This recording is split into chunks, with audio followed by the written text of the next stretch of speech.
예, 우리가 하나님에 대해서 5주 동안 봤고요. 예수님에 대해서도 5주 동안 봤습니다. 성령이 뭐냐에 대해서 오늘 둘째 주에 보고 있는데요. 이 성령에 대해서 우리가 이해한다는 게 아주 어렵습니다. 하여튼 제가 할 수 있는 최대한의 능력을 동원해서 이 어려운 거를 쉽게 설명하려고 노력하고 있기 때문에 오늘 설교가 은혜가 된다, 안 된다, 이렇게 부정적으로 보시지 말고 우리가 믿음 생활하면서 성령이 무엇인지 좀 알아야 되지 않겠습니까? 그래서 공부한다 생각을 하고 원래 공부는 좀 힘들어요. 그건 학생들이 공부하는 거 굉장히 힘들어하잖아요, 그죠? 노동하는 거 이상으로 힘들어합니다. 그런데 공부에 시험까지 보면은 이건 정말 힘들거든요. 그래서 제가 시험은 안 볼 테니까 염려하지 마시고요. 질문도 안 합니다. 그러니까 편안한 마음으로 좀 이해하려고 좀 집중해 주시면 좋겠습니다. 자, 이 성령에 대해서 안다고 하는 것이 어렵습니다만 오늘은 성령의 두 번째로 보혜사라는 겁니다. 오늘 여기에 14장, 15장, 16장에서 여러 차례 계속해서 보혜사에 대해 설명하고 있습니다. 그러면서 보혜사가 뭐냐? 보혜사가 성령이다. 성령은 하나님의 영이다. 그러니까 보혜사, 성령 계속 그것을 설명하고 있습니다.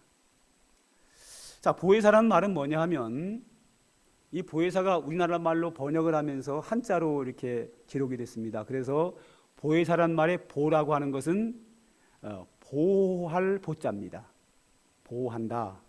그리고 해자는 은혜 해자입니다. 그리고 사는 스승사자입니다. 그렇기 때문에 보혜사라고 하는 것은 우리에게 보호하고 은혜 주기 위하여 하나님이 보내신 성령입니다. 영입니다. 우리에게 보호해주고 은혜를 베풀기 위해서 하나님이 보내신 하나님의 영을 성령 혹은 보혜사라고 부릅니다. 그런데 이 보혜사가 한국말로 번역될 때는 보혜사라고 그랬는데 2000년 전에 맨 처음에 기록할 때는 헬라어로 기록이 됐습니다. 이 보혜사라는 헬라어 단어를 이렇게 읽습니다. 파라클레토스입니다. 이 파라클레토스라는 그 단어의 뜻은 내 곁에서 돕기 위해 부름받은 자라 하는 말입니다. 보혜사가 뭐라고요? 내 옆에서 나를 돕기 위하여 부름받은 자. 그러니까 하나님이 보혜사 성령을 우리에게 보내주셨는데 보내주신 이유가 뭐냐? 나와 함께하여 나를 도와주기 위하여 보내준 영을 성령 혹은 보혜사라고 부릅니다. 할렐루야. 보혜사가 뭐라고요? 내 옆에서 나를 도와주려고 보내신 분, 보내신 자, 그거를 보혜사라고 그럽니다. 자, 하나님이 내게 보내주셨다. 보혜사를 보내주셨다. 성령을 보내주셨다. 그러므로 그 보혜사 성령이 나와 함께한다. 그랬습니다. 자, 예수님이 탄생하실 때 마태복음에 보면은 임마누엘이라고 그랬습니다. 예수님을 가리켜 뭐라 그랬다고 앞전에 배웠죠, 그죠? 임마누엘. 임마누엘 뜻이 뭐였죠? 하나님이 우리와 함께하신다.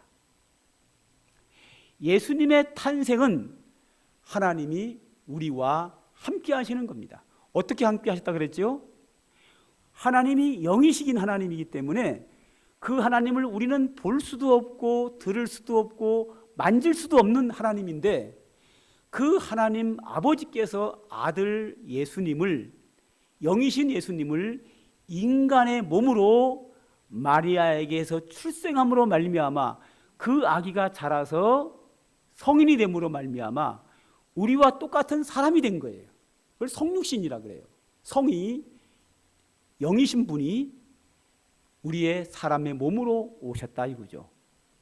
그래서 하나님에 대해서 볼 수도 없고 들을 수도 없고 만질 수도 없는데 그 영이 사람의 몸으로 이 땅에 태어난 게 예수님이란 말이에요. 그래서 예수님을 통해서 하나님을 볼 수 있는 거예요. 하나님을 만질 수 있는 거예요. 하나님의 인간으로 오신 예수님을 통해서 하나님의 귀한 말씀을 우리가 들을 수 있는 거예요. 이렇게 하나님인 영이신 분이 우리와 함께 할 수 없는데 사람으로 오셔가지고 우리와 함께 생활하면서 함께 지내게 됐다. 그걸 가리켜서 임마누엘, 하나님이 우리와 함께 계신다. 그 뜻입니다. 그런데 예수님이 인간의 몸으로 이 땅에 오셔서 우리가 그를 만나고 만지고 볼 수 있는데 이렇게 우리와 함께 하시는데 여기에는 한계가 있어요. 어떤 한계가 있느냐? 예수님이 여기에 계시면 서울에는 안 계시는 거예요. 예수님이 일본에 계시면 한국 땅에는 안 계시는 거예요. 왜? 육신을 가지고 있기 때문에, 육이라고 하는 육을 몸을 가지고 있기 때문에 동시에 두 군데 존재할 수가 없어요. 이 문제가 있는 거예요. 그래서 예수님이 이 땅에 인간의 몸으로 탄생하신 것은 우리와 함께 하는 거고, 그래서 그 예수님을 보고 만지고 함께 생활할 수 있는데, 문제는 육신의 몸을 갖고 있다 보니까 모든 사람들에게 함께 할 수가 없는 거예요. 그래서 예수님이 땅에 계시는 그 과정을 성경에 기록함으로 말미암아 아, 하나님이 이런 분이구나 하고 깨닫게 된 거예요. 그래서 예수님이 땅에 계실 때에 사람들이 예수님께 질문을 해요. 부탁을 해요. 뭐라 그러냐면 아버지를 우리에게 보여주소서. 즉 하나님을 보여달라는 거예요. 하나님을 보일 수가 없어서 자신이 사람의 몸으로 왔는데 다시 하나님을 보여달라고 그러는 거예요. 그래서 예수님이 뭐라고 대답하는 거? 다음 이렇게 대답을 해요. 나를 본 자는 아버지를 보았느니라. 어찌하여 아버지를 또 보여달라고 하느냐. 그러니까 하나님 아버지의 성품과 아들 예수님의 성품이 같다는 거예요. 하나님의 은혜가 예수님 안에 있다는 거예요. 예수님은 하나님과 같은 분이라는 거예요. 같은 질을 가지고 있다는 거예요. 그러므로 나를 만난 것은 하나님 만난 것과 같다. 그런데 영이신 만날 수 없는 하나님 왜 보여달라고 하느냐? 그 하나님이 인간의 몸으로 이 땅에 온 내가 있는데 그걸 보여주려고 왔는데 나를 본 거는 하나님 본 것과 같다. 그런데 왜 아버지를 보여달라고 했느냐? 이렇게 예수님이 말씀하신 바 있어요. 그런데 예수님이 이곳에 계시면 저기는 안 계시거든요. 한계가 있단 말이에요. 그래서 예수님이 이런 말씀을 하셔요. 몇 절을 보느냐 하면 오늘 요한복음 14장을 봤는데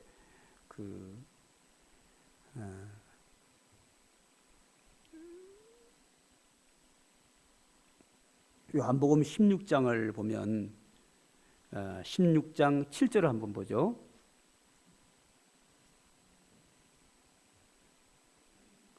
16장 7절을 보면 그러나 내가 너희에게 실상을 말하노니 내가 떠나가는 것이 너희에게 유익이라. 내가 떠나가지 아니하면 보혜사가 너희에게로 오시지 아니할 것이요 내가 가면 그를 너희에게로 보내리니 그랬습니다. 이 말은 뭐냐면 예수님이 하늘나라로 올라간다는 거예요. 올라가서 하나님 우편에 계신다는 거예요. 하나님 우편에 계시는 걸 앞에서 배웠습니다. 그런데 떠나는 것이 왜 유익하냐? 예수님이 하늘나라로 올라가서 하나님 우편에 앉으셔서 하나님께 성령을 받아서 보혜사를 받아서 우리에게 보내준다는 거예요. 그러므로 예수님이 떠나가는 게 너희에게 유익이라. 왜? 예수님이 하나님 우편에서 성령을 우리에게 보내준다고 약속을 했어요. 어떤 성령? 보혜사 성령을. 그런데 이 성령이 오시면 이 성령은 영으로 오셨기 때문에 이 성령이 모든 사람들에게 다 함께 할 수 있다는 거예요. 육체로 계신 예수님은 여기 계시면 서울에 안 계시는데 이 성령은 모든 사람들에게 다 임함으로 같이 할 수 있다 이거죠. 그러니까 보혜사가 뭐라 그랬죠? 곁에서 돕기 위해 부름받은 자라는 거예요. 그러니까 모든 사람 옆에 있다는 거예요. 모든 사람과 함께 한다는 거예요. 그러니까 하나님이 성령을 보내심으로 말미암아 그 성령이 모든 사람들과 함께 있겠다. 그러므로 내가 떠나는 것이 너에게 유익이다. 내가 떠나가서 보좌 우편에 앉으셔서 거기서 내가 너희에게 성령을 보내면 성령이 너희 모든 사람들과 함께 하겠다. 이렇게 예수님이 말씀하셨어요. 그래서 모든 사람과 함께해서 그 성령이 오늘 우리에게 우리를 보호해 주시고 은혜를 베푸시고 우리와 함께 하신다 하는 겁니다. 자, 예수님이 탄생할 때 임마누엘 우리와 함께 한다 그랬고 성령을 보내줄 때도 우리와 함께 한다고 하는 거예요. 근데 예수님이 우리와 함께 하는 거하고 성령이 우리와 함께 하는 거하고 모양새가 달라요. 예수님이 이 땅에 오신 것은 우리가 만지고 보고 들을 수 있도록 오심으로 함께 했지만 육체로 오셨기 때문에 모든 사람을 다 만날 수는 없어요. 그래서 이 땅에 오신 예수님을 통하여 하나님 어떤 분인지 알았기 때문에 예수님은 하늘나라로 올라가시고 다시 성령이 내려오셔서 하나님 어떤 분인지 다 이해했으니까 이번에는 성령이 모든 사람들과 함께 하셔서 우리를 보호하시고 인도하시고 은혜를 베푸신다 하는 겁니다. 자, 오늘 성경 말씀 본문을 좀 보죠. 요한복음 14장 26절을 보죠. 보혜사 곧 아버지께서 내 이름으로 보내실 성령 그가 너희에게 모든 것을 가르치고 내가 너희에게 말한 모든 것을 생각나게 하리라. 평안을 너희에게 끼치노니 곧 나의 평안을 너희에게 주노라. 내가 너희에게 주는 것은 세상이 주는 것 같지 아니하리라. 너희는 마음에 근심하지도 말고 두려워하지도 말라 그랬어요. 자, 예수님이 보혜사를 아버지께로 받아서 우리에게 보내준다. 그런데 그 보혜사가 우리에게 오심으로 말미암아 우리에게 평안을 준다는 거예요. 성령이 우리에게 오셔서 평안을 주는데 이 평안은 세상이 주는 평안과 다르다는 거예요. 어떻게 다르냐?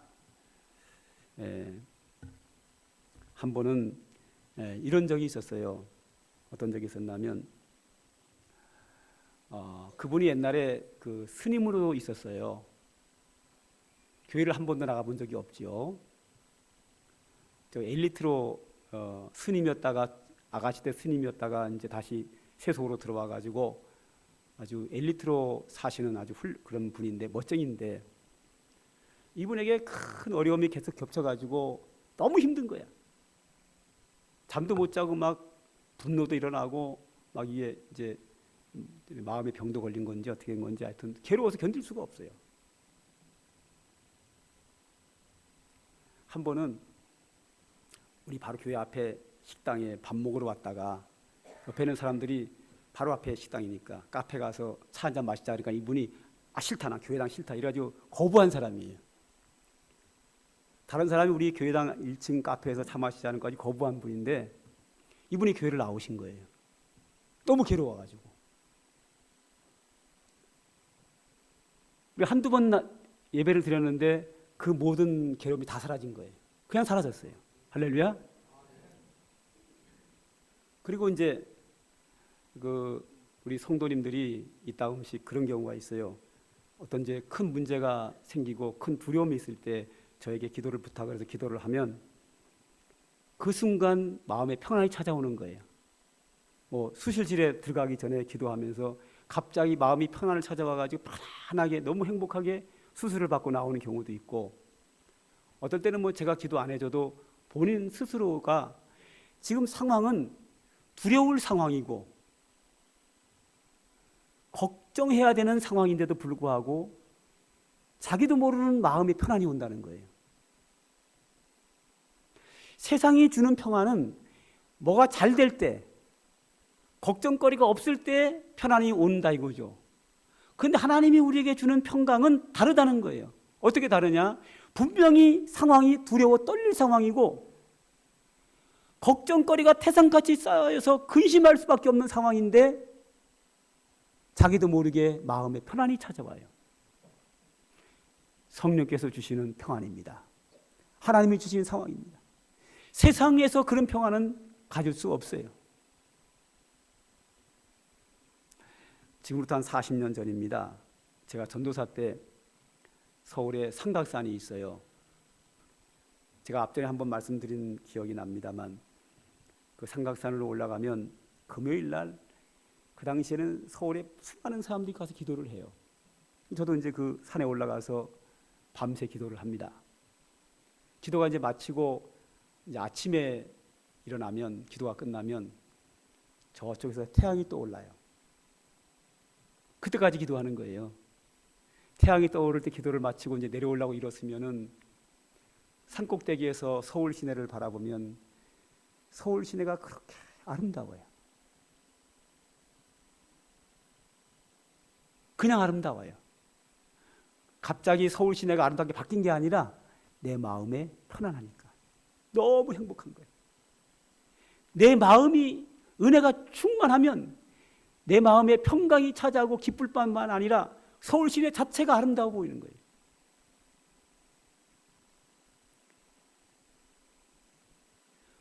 내 어떤 상황이 바뀐 건 없어요. 그냥 내 마음에 하나님이 주시는 평안, 오늘 성령께서 내게 주시는 평안이에요. 우리 기독교인 시인 중에서 송명희 시인이라는 사람이 있습니다. 이 사람은 날 때부터 장애로 태어납니다. 그래서 입이 돌아가고 팔이 다 꼬이고 몸이 다 꼬입니다. 혼자 앉지도 못합니다. 손을 쓸 수 없습니다. 제가 총신대학원 다닐 때 우리 학교에 그분이 왔어요. 엄마가 휠체어를 태워가지고 와가지고 간증을 하는데 온몸이 꼬였기 때문에 말을 못해요. 뭐라고 말하는데 전혀 알아들을 수가 없어요. 한마디도 못 알아들어요. 그 옆에서 엄마가 통역을 해주는 거예요. 뭐 영어하면 통역하는 것처럼 통역을 해줘요. 우리 못 알아들으니까. 그래서 이 온몸을 쓸 수 없는 사람이에요. 그런데 그 속에 하나님의 은혜가 충만하기 때문에 하나님을 찬송하는 찬송시를 많이 쓰는데 어떻게 쓰느냐? 연필을 발가락에 껴가지고 발로 글씨를 써요. 발은 좀 괜찮은가 봐요. 그 마음속에 있는 은혜와 평강을 시를 써가지고 그분의 시집이 여러 집이 많이 나와 있어요. 그걸 가지고 우리에게 찬송을 만든 게 있어요. 그 사람의 상황은 편안할 상황이 아니고 행복할 상황이 아니에요. 누가 봐도 불행해요. 그런데 그 속에 기쁨과 은혜가 충만한 것은 성령께서 그와 함께 하시기 때문이에요. 그가 쓴 시를 가지고 찬양을 만든 게 있어요. 이거 40년 전에 나온 찬양인데요. 제가 한번 불러볼까요? 제목은 나라는 건데 제가 찬송을 음악을 잘 못합니다. 하나님이 그 은사를 저에게 안 주셔가지고 노래를 잘 못하는데 이 나라고 하는 건 또 어려워요. 그래서 제가 40년 동안 불렀는데 아직까지도 잘 몰라. 잘 틀려요. 이제 그냥 틀리거나 말거나 그냥 가사를 생각하면서 들어주셔요. 제가 한번 불러보겠습니다.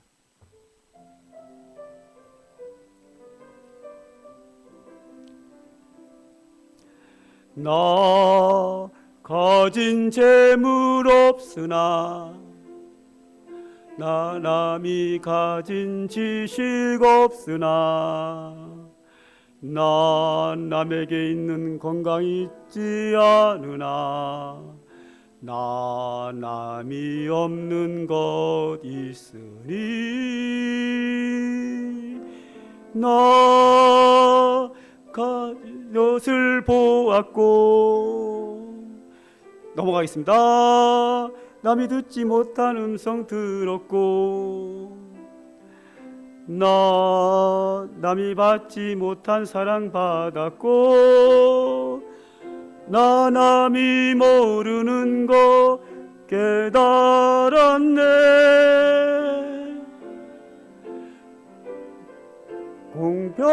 공평하신 하나님이 나 남이 가진 건 나 없지만 공평하신 하나님이 나 남이 없는 거 갖게 하셨네. 노래가 어려우기 때문에 일부 예배 때가 이걸 부르라 그러니까 제 아들 성현이 저기 앉아 있다가 큰 소리로 부르는 거예요. 마이크 더 커요. 걱정이 되거든. 제가 보나마나 틀릴 거라는 걸 확신을 가지고. 얼마나 안타까웠으면 그렇게 크게 부르겠어요, 그죠? 근데 오늘은 성가대에서 날 도와주네. 성가대가 다 감지했어. 아, 목사님 보나마나 틀릴 거다 저 노래. 제가 이게 못 부르는 거는 신경 쓰지 말고요. 가사를 좀 보죠. 한번 띄워주실래요? 가사요. 나 가진 재물 없으나, 나 남이 가진 지식 없으나, 나 남에게 있는 건강 있지 않으나, 나 남이 없는 것 있으니, 나 남이 못 본 것을 보았고, 나 남이 듣지 못한 음성 들었고, 나 남이 받지 못한 사랑 받았고, 나 남이 모르는 것 깨달았네. 여기까지. 나에게는 재물도 없고 지식도 없고 건강도 없지만 하나님이 남에게 없는 은혜를 내게 주셨다는 거예요. 그래서 후렴구로 들어가죠. 띄워주세요. 공평하신 띄워주세요. 영상 그 다음에 볼까요? 공평하신 하나님이 나 남이 가진 것 없지만 공평하신 하나님이 나 남이 없는 것 갖게 하셨네. 하나님은 공평하시다는 거예요. 나는 남에게 가지고 있는 재물도 없고 지식도 없고 건강도 없지만 남들이 갖지 못한 하나님의 은혜를 내게 부어주셔서 보혜사 성령께서 나에 함께 하심으로 말미암아 하나님이 남이 없는 것을 내게 은혜를 주심으로 말미암아 하나님은 참으로 공평하시다. 송명희 시인의 시입니다.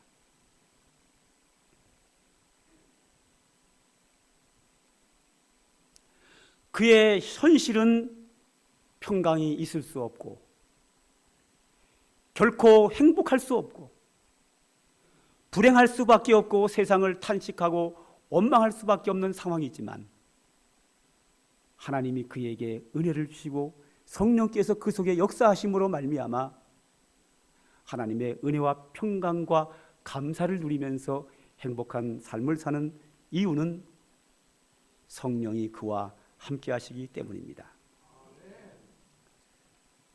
우리가 오늘 14장을 한번 또 볼까요? 14장 오늘 본문 말고 16절을 보죠. 16절을 보면 내가 아버지께 구하겠으니 그가 또 다른 보혜사를 너희에게 주사 영원토록 너희와 함께 있게 하리니 그랬어요. 보혜사를 주는데 영원토록 너희와 함께 하겠다. 그 다음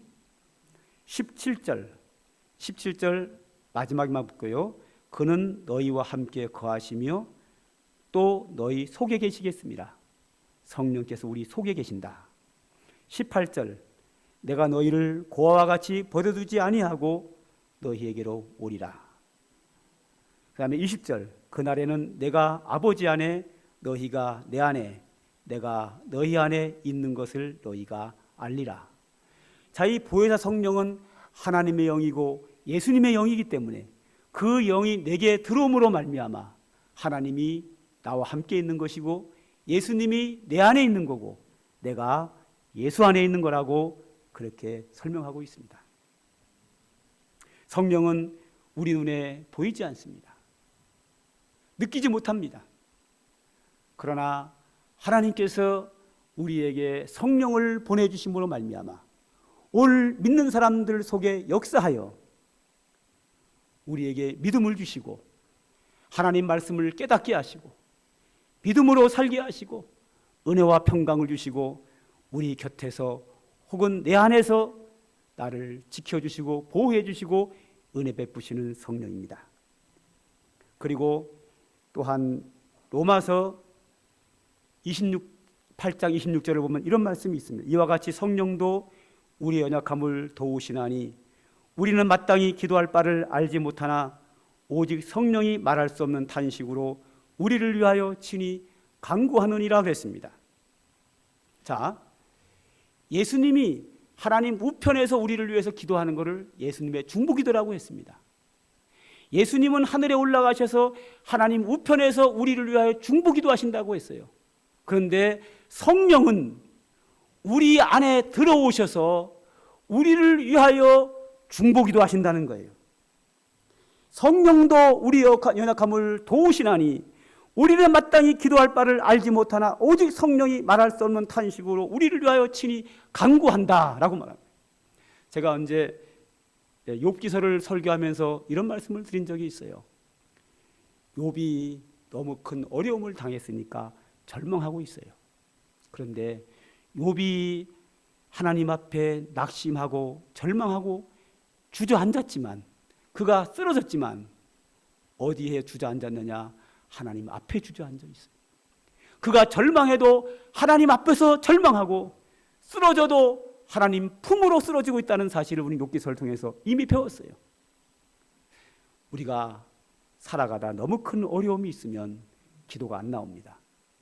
웬만큼 어려우면 기도가 나와요. 너무 어려우니까 부르짖어 기도합니다. 어떨 땐 통곡하며 눈물 흘려 기도합니다. 그런데 정말 더 어려우면 눈물 안 나옵니다. 웬만큼 어려워야 눈물 나오고 통곡하고 기도하지요. 그 한도가 지나가 버리면 눈물 한 방울 안 나옵니다. 기도도 안 나옵니다. 그냥 앉아서 절망하게 돼 있습니다. 저는 그런 경험을 몇 번을 한 적이 있습니다. 이 교회를 목회하면서도 한 번 그런 경험을 한 적이 있습니다.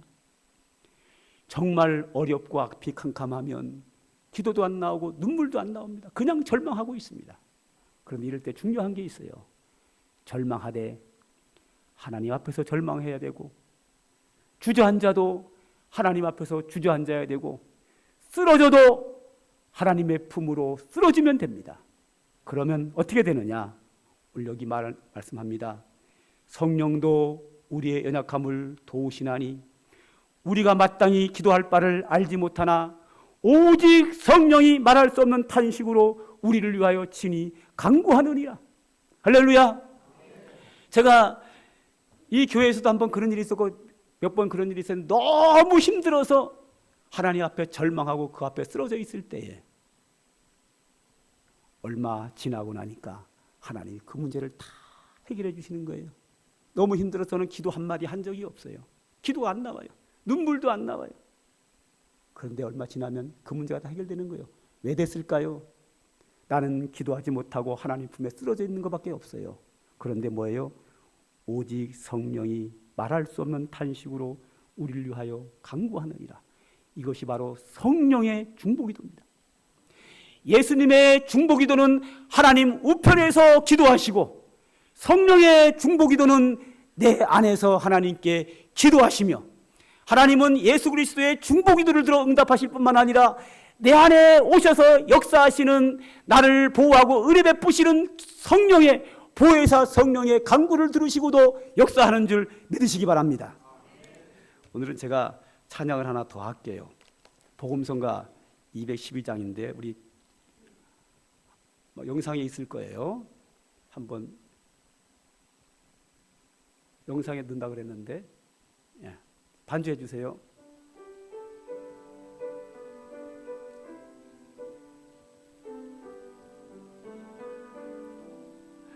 당신이 지쳐서 기도할 수 없고 눈물이 빗물처럼 흘러내릴 때 주님은 우리 연약함을 아시고 사랑으로 인도하시네.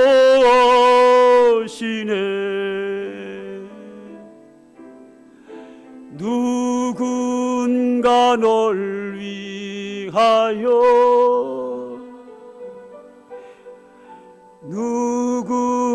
누군가 기도하네. 내가 홀로 외로워서 마음이 무너질 때 누군가 널 위해 기도하네. 누군가 널 위하여 후렴구. 누군가 널 위하여 누군가 기도하네. 내가 홀로 외로워서 마음이 무너질 때 누군가 널 위해 기도하네.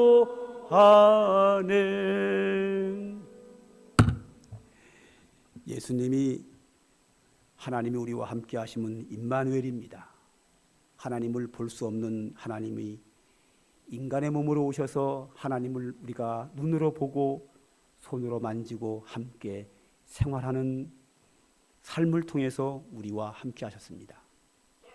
그 육체는 한계가 있기에 그 예수님이 하늘로 올라가셔서 우리에게 보혜사를 보내주셨는데, 이 보혜사 성령은 오늘 성도들에게 오셔서 우리 안에 거하시고 우리를 보호하시고 은혜를 베푸시며 우리에게 평강을 주시고 우리를 위하여 친히 나를 위하여 하나님께 중보기도 하시는 그 성령이 여러분과 함께 하실 줄 믿습니다.